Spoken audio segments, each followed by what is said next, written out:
तब हमने किया था फर्स्ट क्लास में, अभी इससे पहले वाली क्लास में, magnetic field due to a thin current carrying conductor. Thin current carrying conductor था।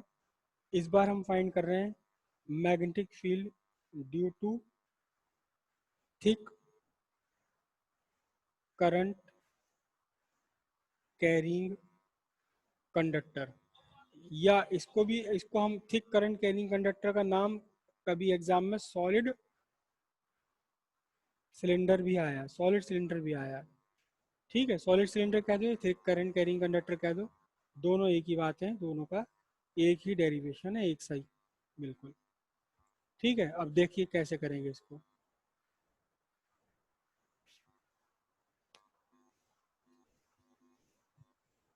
एक करंट कैरिंग कंडक्टर, और मैं इसको थिक करंट कैरिंग कंडक्टर ले रहा हूँ।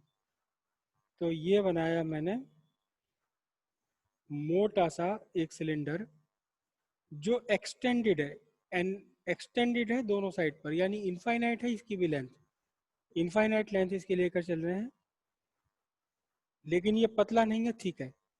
तो ये एक क्रॉस सेक्शनल एरिया, एक क्रॉस सेक्शन तो ये रहा इस कंडक्टर का, दूसरा क्रॉस सेक्शन ये रहा यहाँ, और ये मैं ब्लैक पेन से ड्रॉ कर रहा हूँ या रेड ग्रीन पेन से। ये एक्सिस ऑफ सिलेंडर है, this is the axis of cylinder, this is the axis of cylinder, और एक एक्सिस ऑफ सिलेंडर से आर डिस्टेंस पर यहाँ एक पॉइंट है P, with in inside the cylinder, cylinder के अंदर अंदर स्मॉल आर डिस्टेंस पर पॉइंट है P। इस पॉइंट P पर मैग्नेटिक फील्ड फाइंड करना है, जबकि आपके इस पूरे सिलेंडर की अपनी इसकी रेडियस है capital R, radius of the cylinder is capital R. तो अब देखिएगा कैसे करेंगे इसे, ध्यान से देखिएगा। सीधी बात यह है कि जब हमें एम्पियर सर्कुलर लॉ लगाना है, तो जिस पॉइंट पर मैग्नेटिक फील्ड चाहिए उस पॉइंट से होते हुए एक लूप हमें कंसिडर करना है, जिसे हम नाम देते हैं एम्पीरियन लूप। तो पॉइंट P से होते हुए ये मैंने एक लूप यहाँ कंसिडर किया सर्कुलर, कोशिश करेंगे कि सर्कुलर रहे, क्योंकि सर्कुलर में मैग्नेटिक फील्ड हर एक पॉइंट पर सेम होता है। ठीक है, अब ये जो कंडक्टर है आपका, इस कंडक्टर के अंदर करंट है आई, टोटल करंट यहाँ से फ्लो कर रही है आई, ये करंट यहाँ से बाहर निकल रही है कितनी, आई। और ध्यान दीजिएगा कि ये पूरा का पूरा कंडक्टर है, तो ये आई जो करंट इसमें है, ये करंट यहाँ से भी चल रही है, ये करंट यहाँ से भी है, ये करंट यहाँ से भी, ये यहाँ से भी, यहाँ से भी, इसके पूरे के पूरे क्रॉस सेक्शन, पूरे के पूरे क्रॉस सेक्शन पर चल रही है करंट, टोटल करंट है कितनी, आई।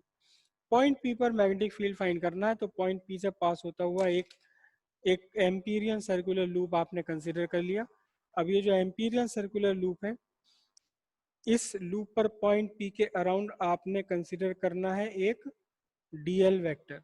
ठीक है, और यहाँ मैग्नेटिक फील्ड क्या होगा, इनटू द प्लेन हम नहीं बना सकते, लेकिन हम यह लिख देते हैं डी वेक्टर परपेंडिकुलरली कहाँ, इनटू द प्लेन।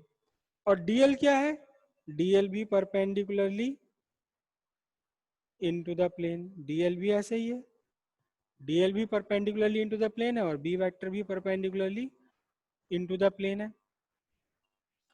ठीक है, अब ये आपका हो गया वो क्रॉस सेक्शनल एरिया, जो क्रॉस सेक्शनल एरिया आ रहा है एम्पीरियन लूप के अंदर अंदर। ठीक है, तो पहले हम फाइंड करेंगे कि इस लूप से कितना मैग्नेटिक फ्लक्स लिंक्ड है, कितना मैग्नेटिक फ्लक्स लिंक्ड है। तो magnetic flux linked with Amperian loop phi B, और कितना total magnetic flux is equals to, कैसे फाइंड करते हैं, line line integral of magnetic field over closed loop. ठीक है, इज इक्वल्स टू में क्या लिखा जाएगा, close integration B D L cos theta. फिर से वही बात, क्या हेयर थीटा इक्वल 0, क्यों है 0? Since B vector is parallel to DL vector, B vector DL vector parallel है, तो फिर phi B total is equal to हुआ integration B D L, cos theta की वैल्यू कॉस 0 1। इसके बाद में फिर वही कहानी, ड्यू टू सिमेट्री ऑफ क्या, amperian loop, due to symmetry of amperian loop B is constant all over it. तो फिर हम इंटीग्रेशन को बाहर निकाल लेंगे, total is equal to B बाहर निकल गया इंटीग्रेशन ऑफ डीएल, और डीएल डीएल डीएल डीएल इस पूरे लूप पर डीएल डीएल जोड़ते जोड़ते क्लोज कर लिया। कब तक जोड़ते गए, कब तक जोड़ते गए, डीएल डीएल डीएल डीएल कब तक जोड़ते गए, जब तक ये पूरा क्लोज लूप बना। तो कितना हो गया ये बन गया क्लोज लूप, बन गया 2 पाई आर। ठीक है, बिल्कुल वही पुरानी कहानी, वहीं के वहीं, सब कुछ वैसा का वैसी जैसा अभी हमने किया था। अब इसके बाद देखिएगा जरा ध्यान से इसके बाद देखिए, by Ampere circular law total magnetic flux is equals to कितना बनेगा, टोटल मैग्नेटिक फ्लक्स क्या बनेगा बताओ? एम्पियर ने कहा mu naught I, mu naught times I, लेकिन ये आई कौन सी है, मैं इसे आई नहीं लिख रहा, मैं आई डैश लिख रहा हूं। आई डैश कौन सा है? आई dash is the current, current linked, linked का मतलब passing,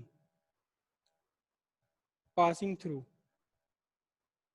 linked with Amperian loop.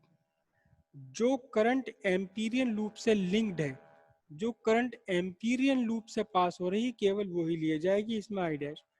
अब यहां देखें आप ध्यान से, टोटल करंट इस पूरे के पूरे क्रॉस सेक्शन पर टोटल करंट है आई, टोटल करंट है आई, लेकिन इस आई का कुछ पार्ट तो यहां से निकल जाएगा, कुछ पार्ट यहां से निकल जाएगा, कुछ यहां से निकल जाएगा, सारी की सारी करंट आई पास नहीं हो रही एम्पियरियन लूप से, एम्पीरियन लूप के अंदर से सारी करंट आई नहीं जा रही, कुछ करंट इसके बाहर भी है।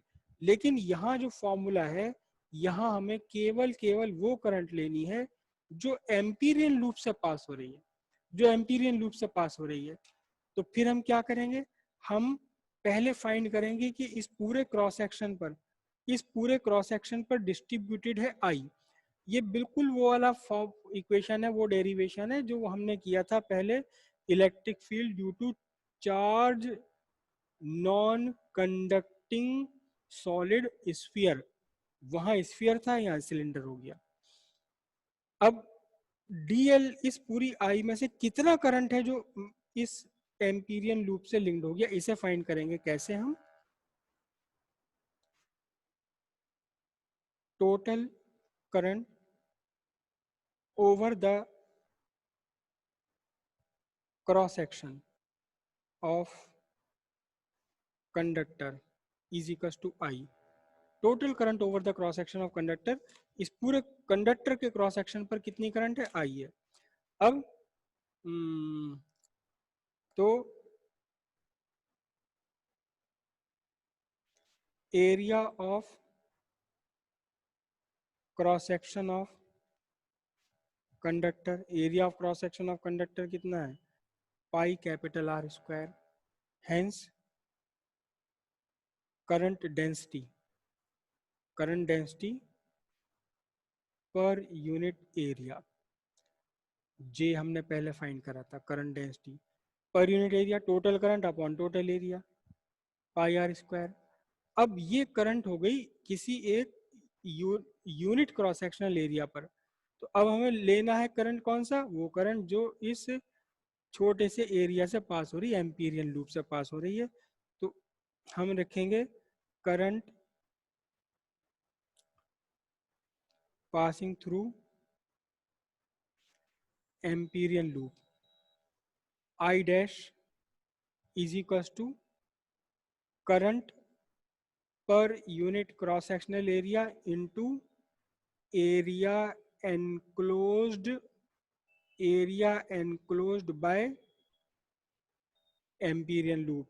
वहां पीछे हमने करा था, याद कीजिए, टोटल चार्ज अपॉन वॉल्यूम लिखा था, वॉल्यूम ऑफ स्फीयर, फिर यहाँ मल्टीप्लाई करा था volume enclosed bye Gaussian surface, सब कुछ वही का वही है बिल्कुल। तो आई डैश इक्वल्स कितना हुआ, I by pi R square into area small. Pi R square किसका एरिया है, ये एरिया है अब एम्पीरियन लूप का एरिया, एम्पीरियन लूप का एरिया। पाई से पाई कैंसिल हो गया है, आपका बचा कितना, I R square upon capital R square. अब ये वाली जो आई की वैल्यू है, ये हम ला करके रख देंगे कहाँ, एम्पियर सर्क्यूटल लॉ में। तो by Ampere circuital law, by Ampere circuital law, phi B total is equal to mu naught I R square upon R square. तो एक तो ये हो गया total magnetic flux Ampere circuital law के हिसाब से, और इधर टोटल मैग्नेटिक फ्लक्स आपने फाइंड कर रखा है, ये रहा। मैथमेटिकली दोनों इक्वल ही तो हैं, ये वाला टोटल मैग्नेटिक फ्लक्स मैथमेटिकली ये टोटल मैग्नेटिक फ्लक्स है एम्पियर सर्क्यूटल लॉ के इक्वल के हिस्से, तो दोनों को आपस में इक्वल कर दीजिए। क्या, यहाँ बना आपका b into two pi R is equal to, ये वाला कितना है, ये है mu naught I R square upon capital R square. ध्यान से देखिए, टू पाई अपॉन में आ जाएगा, एक आई से आर कैंसिल हो जाएगा, तो क्या बचा आपके लिए, आपके लिए बचा b इज इक्वल टू, मैं यही लिख दूं, इसी के सामने फॉर्मूला लिख दूं, b इज इक्वल टू कितना बचा आपका, r से एक r cancel, two pi upon में आ गया, mu naught I R upon two pi R square tesla. ये आपका हो गया किसका, magnetic field due to a thick conductor inside at a point inside the conductor. लेकिन अगर आपको कंडक्टर के बिल्कुल कंडक्टर की सरफेस पर फाइंड करना होगा, तो स्मॉल आर की वैल्यू बढ़ते बढ़ते कैपिटल आर की इक्वल हो जाएगी। तो एट द सरफेस,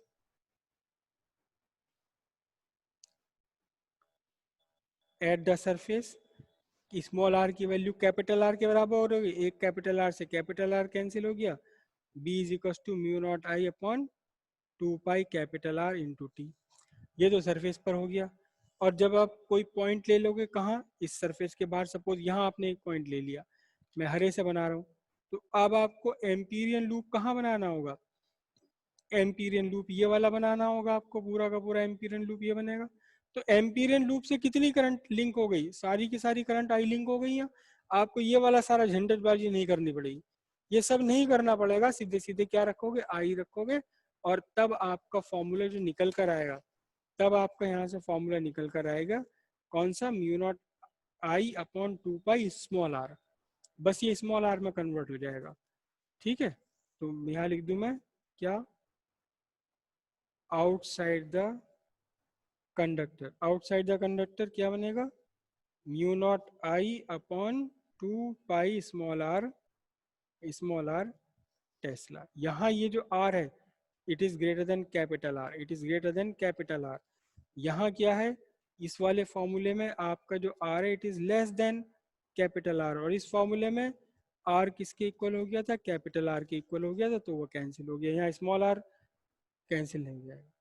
यहाँ क्यों नहीं आया ऊपर आर, क्योंकि अब जो गॉसियन जो सॉरी आपका ये एम्पीरियन लूप है, इस एम्पीरियन लूप से ही पूरी करंट आई पास हो रही है। तो फिर से वही गॉस थ्योरम के जैसे, यहाँ इससे कोई मतलब नहीं है कि सारी की सारी करंट बिल्कुल लूप के सेंटर से पास हो रही है, या यहाँ से कहीं से भी पास हो रही है, लूप के अंदर है सारी की सारी करंट, तो टोटल करंट आपको आई लेनी पड़ेगी। यहाँ सिंपल सी बात हो गई सारी की सारी। ये आर क्या बन गया आपका, एम्पीरियन लूप का रेडियस, उस पॉइंट का डिस्टेंस जिस पॉइंट पर आपको मैग्नेटिक फील्ड फाइंड करना, पॉइंट पी यहाँ आउटसाइड है। ये आपका फॉर्मूला बन गया। लेकिन इस फॉर्मूले में ध्यान से देखिए कि जब तक आप कंडक्टर के अंदर अंदर हैं, तब तक आपका जो मैग्नेटिक फील्ड है directly proportional to R. R क्या चीज है, r is the small r is the distance from the axis of cylinder. जितना ज्यादा दूर जाएंगे आप एक्सिस ऑफ सिलेंडर के, मैग्नेटिक फील्ड उतना ही स्ट्रोंगर होता चला जाएगा, क्योंकि म्यू कांस्टेंट, आई कांस्टेंट, 2 पाई कांस्टेंट और कैपिटल आर की वैल्यू, एक बार जो कंडक्टर आपने ले लिया तो कैपिटल आर की वैल्यू भी आपकी फिक्स हो गई। अब आप करंट वरंट फाइंड कर रहे हो, कैपिटल आर नहीं बदल रहे, वेरिएबल क्या रह गया, वेरिएबल रह गया केवल स्मॉल आर। कैसे रह गया वेरिएबल, कि आप एक्सिस के पास भी खड़े हो सकते हो, आप सरफेस के पास भी खड़े हो सकते हो, तो आर की वैल्यू बदलेगी। तो जितना आप दूर जाएंगे एक्सिस से जितना ज्यादा दूर जाएंगे उतना ही आपका मैग्नेटिक फील्ड स्ट्रांग होता चला जाएगा, B directly proportional to R within the cylinder, within the conductor, conductor के अंदर अंदर की बात है। At the surface small R यहाँ से खत्म हो गया, जब आप सरफेस पर खड़े तो कोई मतलब ही नहीं आगे पीछे चलने का, है ही सरफेस पर। और जैसे ही आप सरफेस से बाहर निकले तो स्मॉल आर आपका कैपिटल आर के इक्वल से ग्रेटर हो गया। अब फिर से इस कैपिटल आर का सारा सिग्निफिकेंस खत्म हुआ, यहाँ से mu naught I upon 2 pi small R into T, ये आपका नेट मैग्नेटिक फ्लक्स बन जाएगा। तो एग्जाम में देखो, एग्जाम में आजकल ग्राफ आ रहे हैं बने हुए, या ग्राफ आ रहा है बनाने के लिए। अब अगर इसका कोई ग्राफ, इसका आपको ग्राफ बनाना हो, distance from axis versus the magnetic field, उल्टा बोल गया मैं, magnetic field versus magnetic field B versus distance from the axis, distance from the axis. तो देखना जरा, मैं यहाँ ग्राफ इसका ड्रॉ कर रहा हूँ। ये आपका सिलेंडर है, ये आपका सिलेंडर, थिक सिलेंडर, ये सिलेंडर की एक्सिस, ठीक है। और कितना ये क्रॉस सेक्शनल एरिया इसका, ये क्रॉस सेक्शनल एरिया, कितनी करंट पास हो रही है, करंट आई पास हो रही है इसके अंदर से, करेक्ट। अब देखना जरा ग्राफ, ग्राफ कैसे बनाएंगे। Capital R is the radius of, capital R is the radius of cylinder. तो देखना कैसे बनाएंगे, मैंने ठीक एक्सिस ऑफ सिलेंडर के नीचे ले ली मैंने वाई एक्सिस, ये मेरी वाई एक्सिस और ये मेरी एक्स एक्सिस। एक्स एक्सिस पर रिप्रेजेंट करूंगा क्या, स्मॉल आर, वाई एक्सिस पर क्या रिप्रेजेंट करूंगा, स्ट्रेंथ ऑफ मैग्नेटिक फील्ड। तो जब आप बिल्कुल यहाँ एक्सिस पर हैं तो आपकी एक्सिस से कितनी डिस्टेंस है, जीरो डिस्टेंस।